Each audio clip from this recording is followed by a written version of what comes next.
اعوذ باللہ من الشیطان الرجیم بسم اللہ الرحمن الرحیم قال النبی صلی اللہ تعالی علیہ وسلم من احب للہ و ابغض للہ و اعطى للہ و منع للہ فقد استکمل الایمان او کما قال النبی صلی اللہ تعالی علیہ وسلم صدق اللہ العظیم و صدق رسولہ النبی الکریم ونحن علی ذلک لمن الشاہدین والشاکرین والحمد للہ رب العالمین ان اللہ وملائکتہ یصلون علی النبی یا ایہا الذین آمنوا صلوا علیہ وسلموا تسلیما اللہم صلی علی سیدنا و مولانا محمد معدن الجود والکرم وآلہ وصحبہ وبارک وسلم۔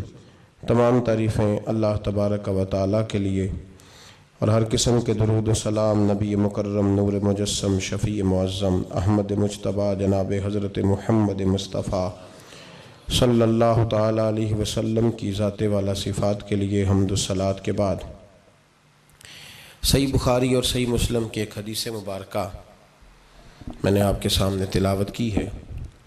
اللہ تبارک و تعالیٰ کے پیارے محبوب صلی اللہ علیہ وسلم نے دو محبتیں ہمیں سکھائی ہیں، ایک ہے اللہ سے محبت اور ایک ہے اللہ کے لیے محبت۔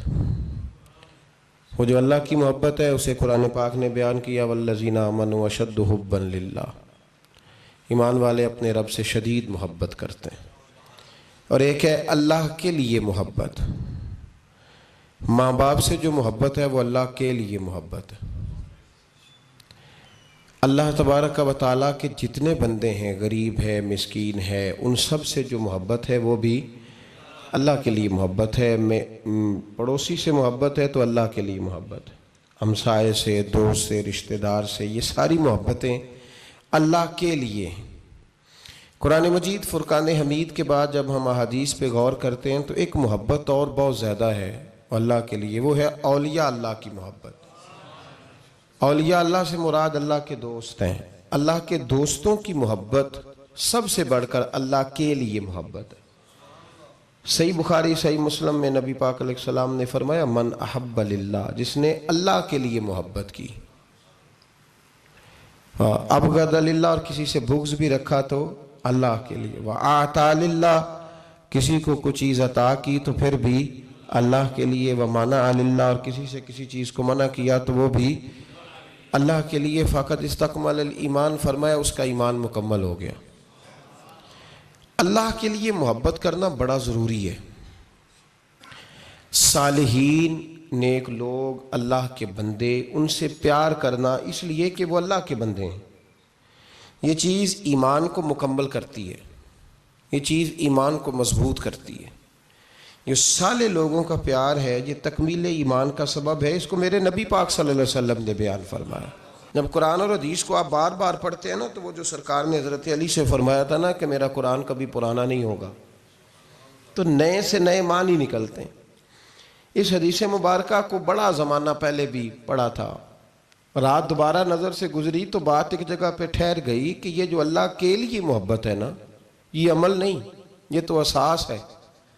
فقط استکمل الایمان، فرمایا اگر ایمان مکمل کرنا ہے تو اس کی شرائط میں سے یہ ہے کہ تو اللہ کے بندوں سے اللہ کی رضا کے لیے محبت کرے۔ تو اللہ کے بندوں سے اللہ کی رضا کے لیے، یہ تکمیل ایمان کا سبب حضور نے بیان فرمایا۔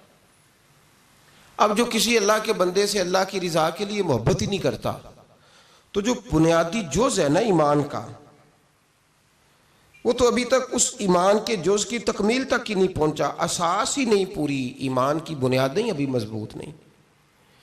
تنقید کے دور میں اور طنز کے زمانے میں اور اپنی مرضی سے گھڑے ہوئے نظریات کے دور میں دھندلے دھندلے سے لوگوں کے نظریات، باتوں پہ گرد پڑی ہوئی اور یقین پر دھول جمی ہوئی، اور جو محبت اور عشق کے خاص نظریات ہوتے تو ان پر زنگ لگا ہوا، لوگ اگر کسی بزرگ کے آستانے پہ چلے بھی جاتے ہیں تو زندگی میں وہ عجیب لمحہ تھا کہ وہ میرے ساتھ تھا پر میں تنہا تھا، وہاں کھڑے ہو کے بھی رشتہ ان کے ساتھ نہیں جوڑتے، تعلق نہیں لگاتے۔ اللہ کے بندوں سے محبت کریں. صالحین کا پیار جو ہے نا وہ انسان کو صالح رستے پہ لگاتا ہے. صالح لوگوں کی محبت کی یہاں بھی ضرورت ہے, صبح قیامت بھی. ہمارے ہاں ایک پیار بتایا جاتا ہے. بہت سارے لوگ کہتے ہیں کہ فلاں اللہ کا نیک بندہ ہے پر مجھ سے بڑی محبت کرتا ہے, وہ مجھ سے بڑی, وہ جو آپ سے بڑی محبت کرتا ہے وہ اس کے کام آئے گی, آپ کے نہیں آئے گی. اللہ خیر فرمائے. کیا کہا بھلا میں نے؟ وہ جو آپ سے بڑی محبت کرتا ہے نا اس کا فائدہ اس لیے کہ وہ ڈیوٹی کر رہا ہے. آپ کو کیا فائدہ ہوگا جو آپ محبت کریں گے؟ ہمارے ہاں کہتے ہیں جی میرے فلانے استاد ہیں مجھ سے بڑی محبت کرتے ہیں, میرے والد صاحب ہیں مجھ سے بڑی محبت کرتے ہیں, دادا جان کا, نانا جان کا, امی ابو کا مجھ سے بڑا پیار ہے, اماں میری میرے سے بڑی محبت کرتی ہے, میرے حضرت صاحب مجھ سے. تو بھائی اس کا فائدہ اماں جی کو ہوگا. وہ جو آپ سے پیار کرتی ہے نا اماں, تو اس کا فائدہ, کیونکہ اماں بری ذمہ ہو جائے گی کہ میں نے پیار پورا دیا ہے. آپ نے اگر بھائی فائدہ اٹھانا ہے نا اماں کے رشتے کا, تو وہ اماں جو آپ سے پیار کرتی ہے اس کا فائدہ نہیں آپ نے اٹھانا, وہ جو آپ اماں سے پیار کرتے ہیں اس کا فائدہ آپ کو ملے گا.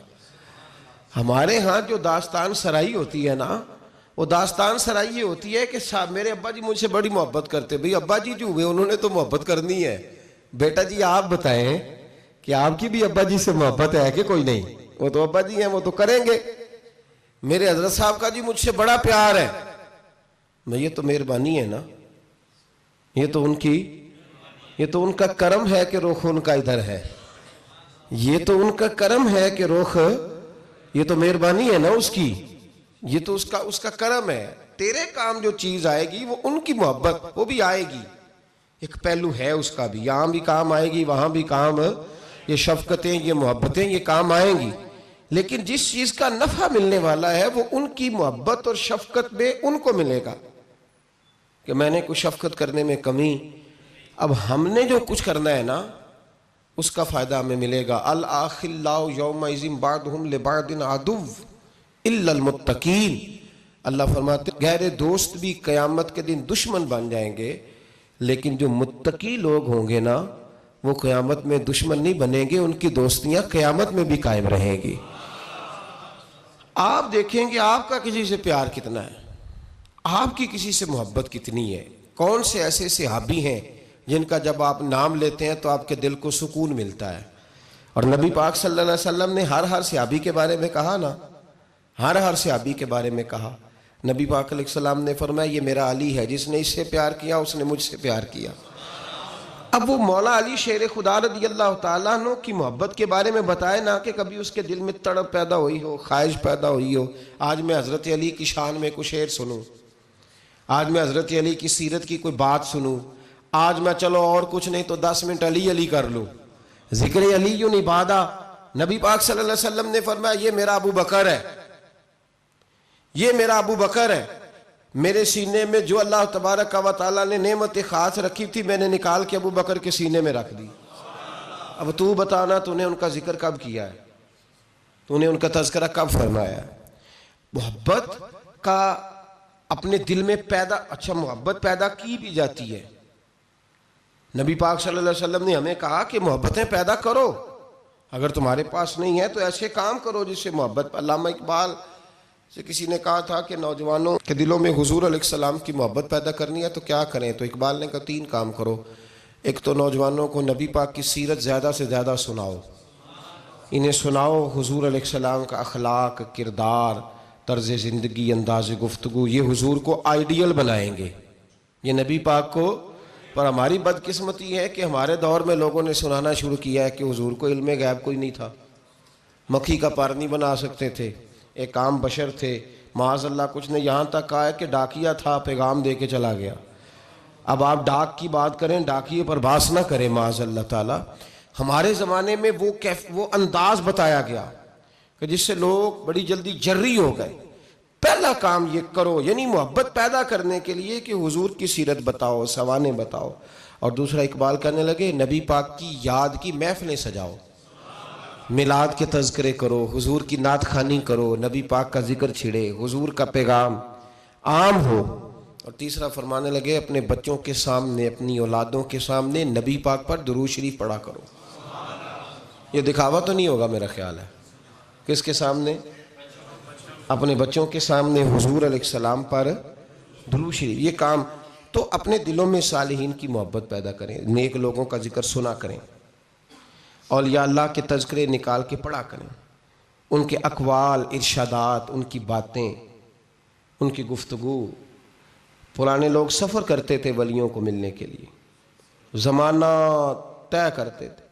ہم کبھی مد و جزر دیکھتے ہیں نا دنیا کے، ہم حیران ہو جاتے ہیں کہ اجمیر کہاں، پاک پتن کہاں، دلی کہاں، کہاں لوگوں نے کس کس طرح رشتے نبھائے، کیا انداز تھا۔ حضرت عثمان ہارونی پیر ہے خواجہ معین الدین اجمیری کے، بلخ کے رہنے والے، کہاں کے رہنے والے، خواجہ اجمیری کہاں کے رہنے والے۔ اور پھر اجمیر ابھی بھی دلی سے ٹرین چلے تو وہ 1.5-2 دن لگا دیتی ہے جانے میں، دلی سے اجمیر شریف۔ تو حضرت سیدنا خواجہ قطب الدین بختیار کاکی وہاں جایا بھی کرتے تھے، آیا بھی کرتے تھے، رابطہ بھی رہتا تھا، اور عشق اتنا جوان تھا کہ زمانہ کہتا تھا اگر کسی نے کسی سے پیار کرنا ہے تو اس طرح کرو جیسا قطب الدین بختیار کاکی نے معین الدین اجمیری کے ساتھ کیا ہے۔ کوئی فاصلہ رکاوٹ نہیں بنا، کوئی چیز بیچ میں نہیں آئی، کوئی مسئلہ نہیں ہوا، اولادیں بھی تھیں، کاروبار بھی تھے۔ اب تو سہولتیں ہیں، دولت بھی زیادہ ہے، ان لوگوں کو تو مزدوریاں بھی زیادہ کرنی پڑتی تھی، کوئی چیز نہیں سامنے آئی۔ ہم بہانہ بنا کے ایسے رکے ہیں کہ بغل میں چیزیں ہوتی ہیں لیکن ہم کہتے ہیں بڑی مجبوری ہے جی، میں بڑا کیا مطلب اپنے دماغ پہ چیزیں سوار کر لی ہیں مفت میں۔ پھر مجھے ایک بات بتائیے، پاک پتن شریف سے دلی جانا، خواجہ اجمیر حضرت خواجہ نظام الدین صاحب کا پاک پتن شریف آنا گھوڑے پہ یا پیدل، آسان کام ہے؟ کتنی ملاقاتیں ہیں خواجہ نظام الدین صاحب کی بابا صاحب سے؟ کوئی گن کے بتا سکتا ہے؟ جی کوئی گن کے بتا سکتا ہے کتنی ملاقاتیں؟ کتنی؟ حضرت خواجہ فرید الدین مسعود گنج شکر رحمۃ اللہ تعالیٰ علیہ کہنے لگے نظام تجھے آئے ہوئے بڑے دن ہو گئے، جا یار چکر لگا آیا، چکر لگایا۔ فرماتے میں پیدل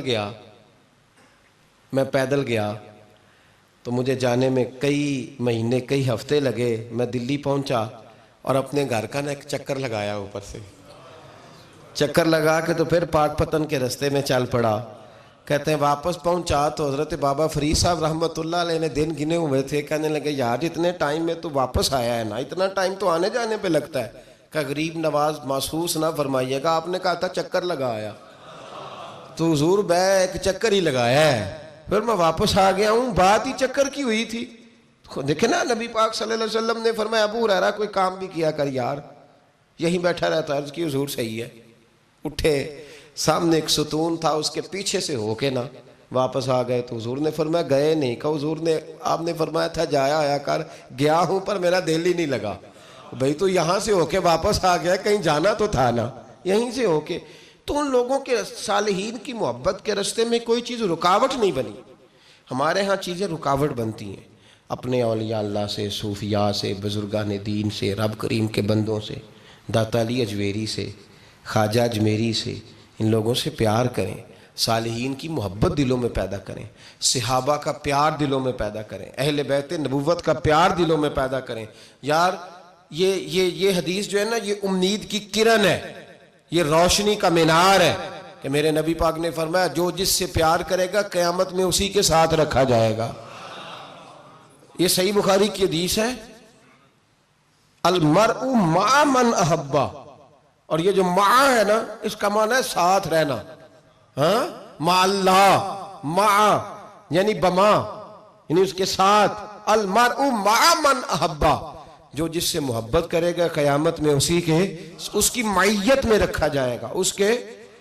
ایک بڑی خوبصورت بات، امام اعظم ابو حنیفہ کے ایک شاگرد گزرے امام محمد رحمۃ اللہ علیہ، خوبصورت بڑے تھے، کچھ خوبصورت تھے، کچھ سونا، کچھ منہ دا مٹھا، کچھ پیارے بڑے تھے، کچھ ان کا انداز یہ تھا کہ نفاست پسند بڑے تھے، بڑے نفیس تھے، نکلتے تھے تو تنہا نہیں نکلتے تھے۔ ایک دفعہ بغداد میں تشریف لائے تو بغداد سے انہوں نے ایک بستی اور میں جانا تھا، تو وہاں یہودیوں اور عیسائیوں کا بڑا غلبہ تھا، تو امام محمد رحمۃ اللہ علیہ فرمانے لگے یہودیوں عیسائیوں کے بیچ سے گزرنا ہے تو کوئی یہی نہ سمجھے کہ ان کے تو پلے کچھ نہیں. کہنے لگے سونے گھوڑے لاؤ عربی نسل کے. 30 شاگرد ساتھ تھے، ان کو بھی ساتھ تیار کیا.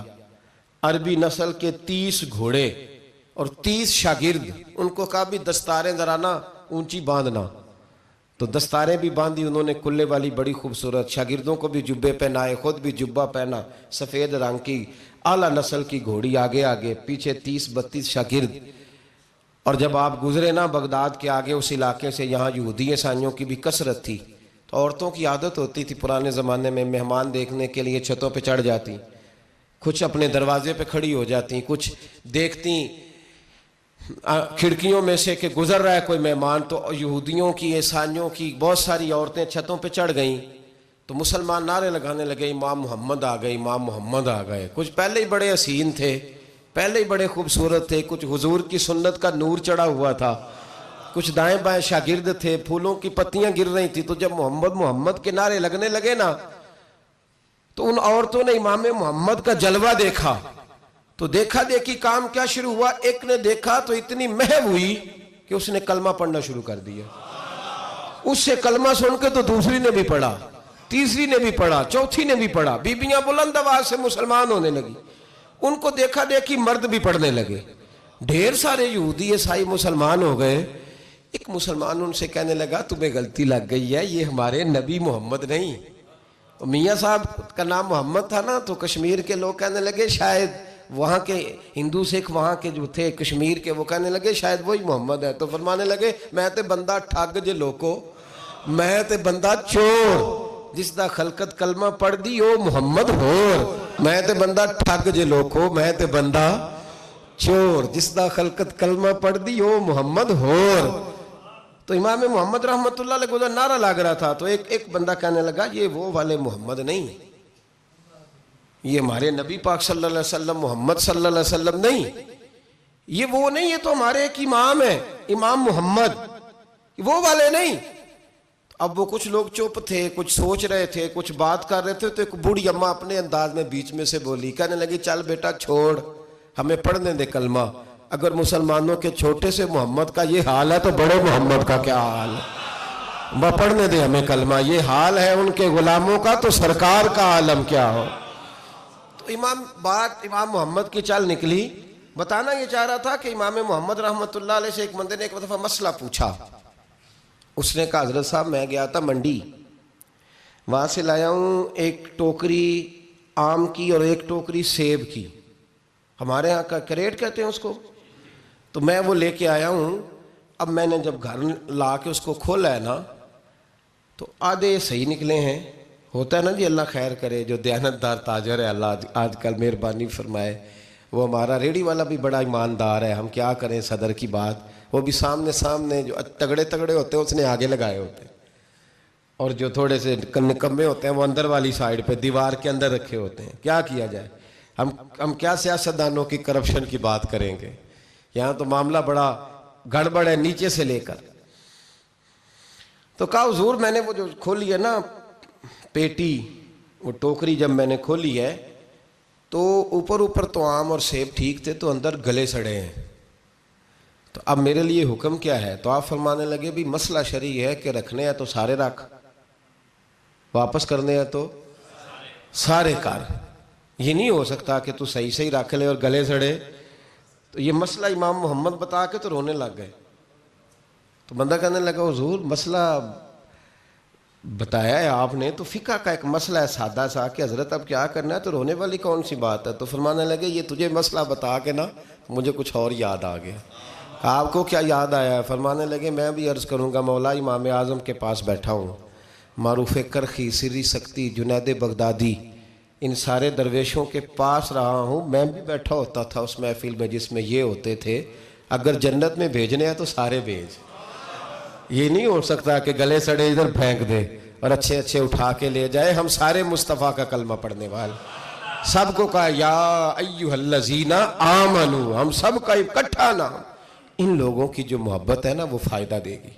لیکن ہمارے یہاں نا کرامتیں، میرے جیسا شخص جب بھی کرامت سناتا ہے کہتا ہے میرے حضرت صاحب کا مجھ سے بڑا پیار. بھائی وہ تو پیار کریں گے ہی، وہ تو برکھا ہے. وہ تو رحمت کا سایہ ہے، وہ تو سائبان ہے، ان کو تو اللہ تبارک و تعالیٰ نے محفوظ رکھا ہوا ہے. وہ تو نفرت تو ہوتی نہیں، ان لوگ تو کریں گے پیار، تو بازو کھلے ہوئے ہیں. تو بتا تیرے اپنے دل کا حال کیا ہے، تو اپنی بات کر، اپنی تو بتا تیرے اندر کی کیفیت کیا ہے. اس لیے کہ تیرے کام جو آئے گی وہ تیری محبت آئے گی. حضرت حرم بن حیان رحمت اللہ تعالیٰ علیہ فرماتے ہیں میں حضرت اویس کرنی کو ڈھونڈنے چل پڑا. ڈھونڈنے بھی اسے نکلا جسے کسی نے نہیں ڈھونڈا اور جو کبھی کسی کو نہیں ملے. حضرت اویس کرنی، یہ فکرہ کسی درویش نے نا حضرت اویس کرنی کے لیے کہا ہے. یہ فکرہ پورا فیٹونی پہ آتا ہے، اسی کسے دے کچھ نہیں جے لگ دے تے نہ کوئی ساڈا دردی، کوئی جرانہ نہیں، کوئی دوستانہ نہیں. حضرت اویس کرنی کا مزار بھی کنفرم نہیں کہ کدھر ہے. بس اسی کسے دے کچھ نہیں لگ دے، کیا ضرورت ہے. بس ٹھیک ہے، اپنا جو ہے انداز سارے زمانے سے علیحدہ کر کے رکھا انہوں نے، علیحدہ، الگ تھلگ. تو حضرت خواجہ اویس کرنی کو ڈھونڈتے ڈھونڈتے کہتے ہیں میں گیا، کرن گیا. حضرت حرم بھی نہیں، یہ داتا صاحب نے اس کو لکھا ہے. فرماتے ہیں میں گیا تو مجھے لوگوں نے کہا وہ تو حج کرنے چلے گئے. کہتے ہیں جب میں مکے گیا تو میں نے لوگوں سے پوچھا اویس کرنی آئے تھے، کہنے لگے ہم تو نہیں جانتے. یہ تو میرے جیسے لوگ ہوتے ہیں نا جن کی تصویریں زیادہ نکلتی ہیں تو جن کی ویڈیو زیادہ ہوتی ہے تو لوگ زیادہ جاننے لگتے ہیں، ورنہ رب کریم کے بندے تو چھپے ہوئے چکر میں پڑے ہی نہیں. کون اویس کرنی؟ تو انہوں نے کہا کہ حضرت اویس کرنی، چہرے پر برس کے داغ ہیں، کمزور سا وجود ہے، داڑھی زیادہ گھنی نہیں. جب حالات بتائے تو کہنے لگے اس طرح کا ایک شخص آیا تھا، اس نے طواف کیا تھا. پہلے بھی دنیا کرتی ہے پر جب اس نے کیا ہے نا تو اس کے طواف نے وہ خود بھی رویا ہے اور بھی بڑے روئے ہیں. وہ جب حجر اسود پہ آیا ہے تو رنگ بدلتا دیکھا ہے. کہا وہ کدھر گئے؟ کہنے لگے پورا نہیں پتا، اتنا ضرور خبر ہے کہ ان کے انداز بتاتے تھے کہ اب مدینے جائیں گے. تو جناب حرم بن حیان کہتے ہیں پھر میں مدینے گیا، میں نے خواجہ اویس کو ڈھونڈا. میں نے کہا یار میں نے حضرت خواجہ اویس کرنی کو ملنا ہے، کسی نے بتایا ہے کہ وہ مدینہ شریف آئے. تو لوگ کہنے لگے ہم نہیں جانتے وہ کون ہے. لیکن نا دنیا جان گئی، دنیا میں بڑا کچھ ہو گیا، بائی نیم لوگ جاننے لگے، ہوٹلوں پہ پہچاننے لگے، سڑکوں پہ پہچاننے لگے. لیکن بات تو یہ ہے کہ جن کو پہچاننا چاہیے اگر وہ پہچان لیں پھر تو بڑی بات ہے، پھر تو بڑی بات ہے. لیکن اگر وہاں ہی پہچان نہ ہو سکے تو پھر تو معاملہ بڑا الگ سا ہے نا. عزیز بھائی، حضرت خواجہ اویس کرنی کے بارے میں پوچھا تو مدینہ شریف کے زائرین اور وہاں کے مقامی لوگ بھی کہنے لگے کوئی نہیں پتا، ہم نہیں جانتے، ملے ہی نہیں. تو کہا باریک سا وجود ہے، پرانا سا لباس ہے، برس کے داغ ہے، چہرے پہ داڑھی زیادہ گھنی نہیں، کسی کو پاس نہیں بٹھاتے. اور پھر ایک جملہ اور کہا سنا ہے روتے ہیں تو بڑے درد سے روتے ہیں، سنا ہے بھیگی رہتی ہیں پلکیں، سنا ہے ان کی پلکیں بھیگی رہتی ہیں. میں 2-4 دن پہلے کسی سے سن رہا تھا شعر، اس نے کہا تھا ایک واری میری آنکھیاں تو انہوں نے اتھرو پونجے سن ہن چسکا پہ گیا رونے دا ہر ویلے یا ہو زاری ہے. تو کہتے ہیں کہ وہ اس طرح کی اس کی کیفیت ہے. کہتے ہیں میں نے کہا یار وہی تو اویس کرنی تھے، کدھر گئے؟ کہنے لگے کوئی خبر نہیں. جب وہ آئے ہیں تو ان کے آنے کا انداز ہی نرالا تھا، سسکیاں اور آہیں نکل گئیں اس شخص کی جب وہ مدینے آیا. حضرت حرم بن حیان کہتے ہیں میں ڈھونڈتا رہا، تلاش کرتا رہا، پھر میں ان کو ڈھونڈتے ڈھونڈتے عراق میں آیا تو نہر فرات کے کنارے ایک کمزور سے آدمی کو ریت کے ٹیلے پر بیٹھ کے وضو کرتے دیکھا. کہتے ہیں جب ان کا وضو مکمل ہوا تو میں نے کہا السلام علیکم. تو کہتے ہیں انہوں نے چہرہ نہیں پھیرا، وہیں بیٹھے بیٹھے کہنے لگے وعلیکم السلام یا حرم بن حیان، یا حرم بن حیان وعلیکم السلام. تو کہتے ہیں میں نے کہا کہ من انت، آپ کون ہے؟ تو کہنے لگے وہی ہوں جسے تم مکے اور مدینے ڈھونڈتا رہا. تو کہتے ہیں میں نے کہا حضور آپ میرا نام کیسے جانتے ہیں؟ بڑا خوبصورت جملہ ہے، اللہ کرے آپ کو یہ یاد رہ جائے. سبق کبھی نہ بھولنا، یہ سبق کبھی نہ بھولنا. بابا صاحب کے مزار پہ گئے تو خالی آ گئے، داتا صاحب گئے تو خالی، ایسے ہی چلے گئے. ہم فارغ لوگ تھے، کوئی کام نہیں تھا کہ بابا فرید کی گلیوں میں گھومتے رہے. ہم فارغ تھے کہ 2 بجے حضرت سلطان باہو رحمت اللہ علیہ کی جالیوں کے سامنے کھڑے رہے. ہم کوئی پتھر چاٹنے والے لوگ تھے کہ آدھی آدھی رات بیت گئی اور ہم بزرگان کلمہ والا شریف کھڑے رہے. یہ کیسے ہو گیا کہ محدث اعظم کے مزار پہ کھڑے رہے؟ ایسے ہی کوئی بات تھی؟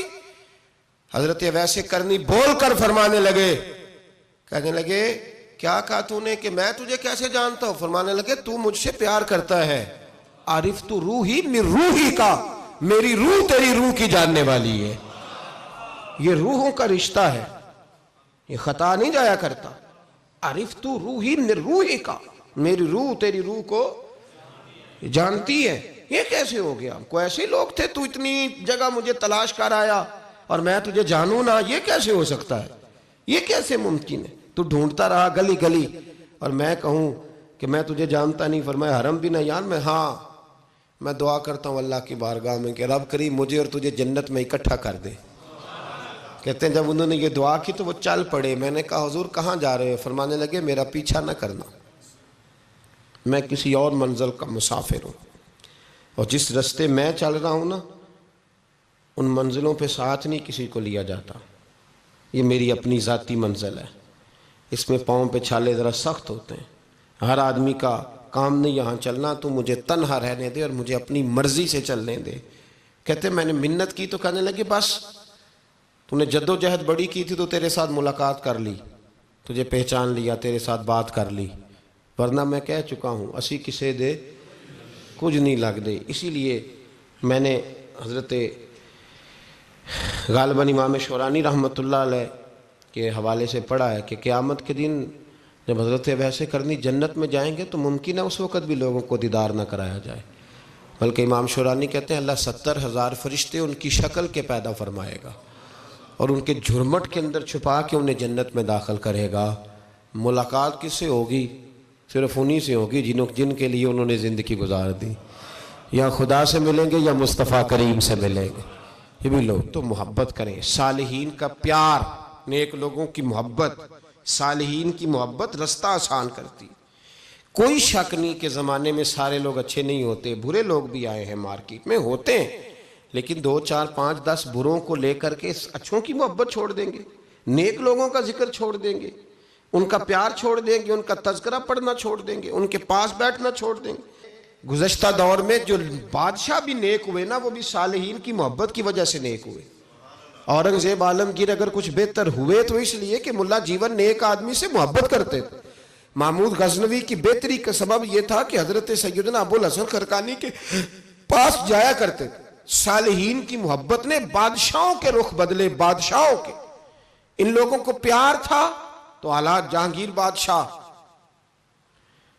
جایا کرتا تھا خواجہ اجمیر کے آستانے پر، تو لوگ کہتے ہیں کہ بڑے سخت دنوں میں بھی ہم اس کی آنکھوں میں آنسو دیکھا کرتے تھے.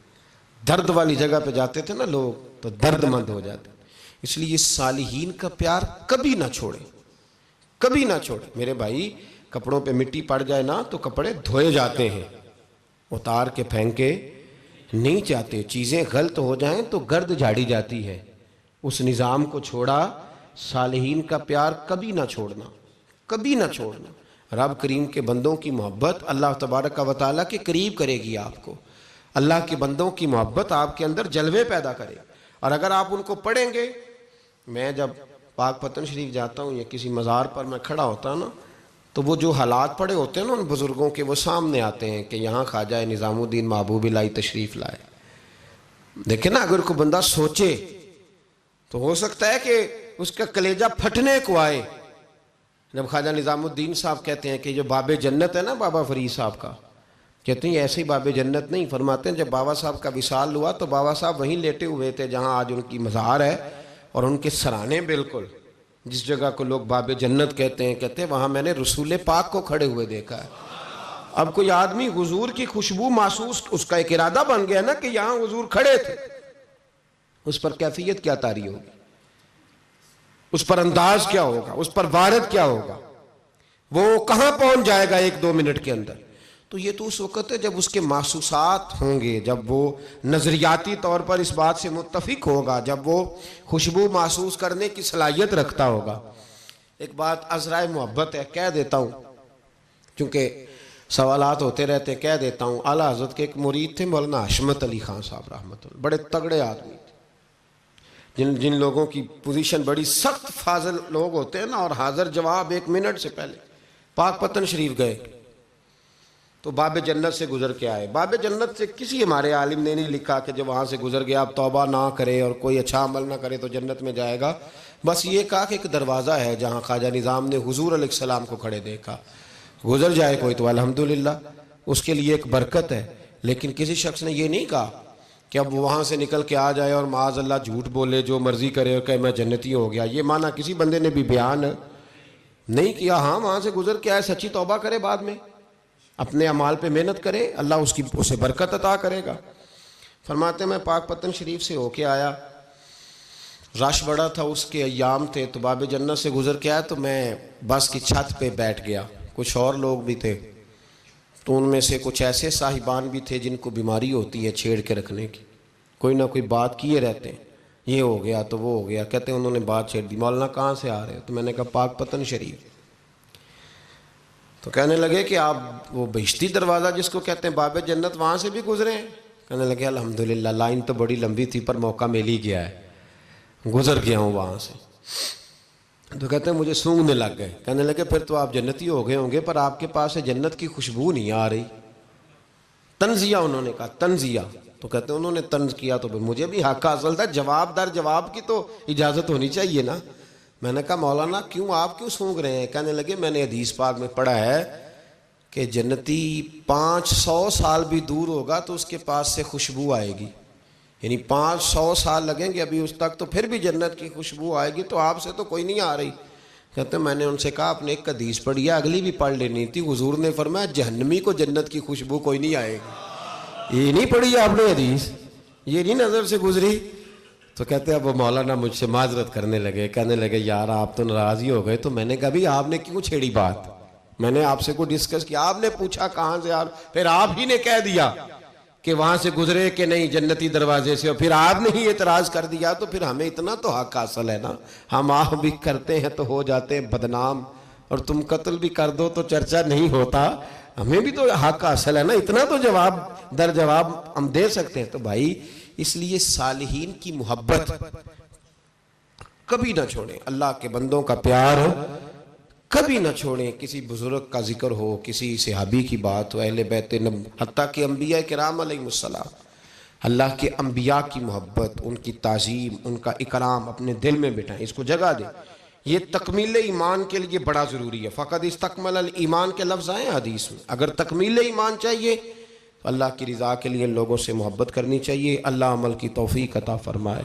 یا الہی رحم فرما مصطفیٰ کے واسطے، یا رسول اللہ کرم کیجئے خدا کے واسطے، مشکلیں حل کر شہ مشکل کشا کے واسطے، کربلائیں رد شہید کربلا کے واسطے، سید سجاد کے صدقے میں ساجد رکھ مجھے، علم حق دے باقر علم خدا کے واسطے، صدق صادق کا تصدق صادق الاسلام کر، بے غضب راضی ہو کاظم اور رضا کے واسطے، بہر معروف و سری معروف دے بے خود سری، جند حق بھی گن جنید باصفا کے واسطے، بہر شبلی شیر حق دنیا کے کتوں سے بچا، ایک کا رکھ عبد واحد بھیریا کے واسطے، بل فرح کا صدقہ کر غم کو فرح دے حسن و سعد، بل حسن اور بو سعید سعد ذا کے واسطے، قادری کر قادری رکھ قادریوں میں اٹھا